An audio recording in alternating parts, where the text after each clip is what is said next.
പഞ്ചായത്തിലെ Periyar Valley canal bund road തകർന്നു കിടക്കുന്നതിനെതിരെ Aam Aadmi party പ്രതിഷേധ റാലിയും സമ്മേളനവും നടത്തി. റോഡിന്റെ ശോച്യാവസ്ഥയ്ക്ക് പരിഹാരം കാണണമെന്ന് പാർട്ടി ആവശ്യപ്പെട്ടു. പിണ്ടിമന പഞ്ചായത്തിലെ ചെമ്മീൻകുത്ത് നാടോടി ഭാഗങ്ങളിൽ പെരിയാർവാലി കനാൽ ബണ്ട് റോഡ് ഏറെക്കാലമായി തകർന്നു കിടക്കുകയാണ്. ഇതുവഴി വാഹനയാത്ര ഏറെ ദുഷ്കരമാണ്. അപകടങ്ങളും ഉണ്ടാകാറുണ്ട്. ഈ സാഹചര്യത്തിലാണ് ആം ആദ്മി പാർട്ടി മണ്ഡലം കമ്മിറ്റിയുടെ നേതൃത്വത്തിൽ പ്രതിഷേധ റാലിയും സമ്മേളനവും നടത്തിയത്.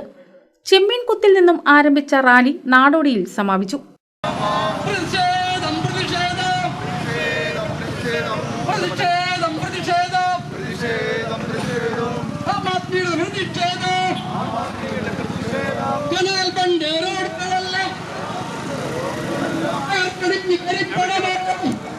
സമ്മേളനം സംസ്ഥാന വക്താവ് ജോൺസൺ കറുകപ്പള്ളിയിൽ ഉദ്ഘാടനം ചെയ്തു.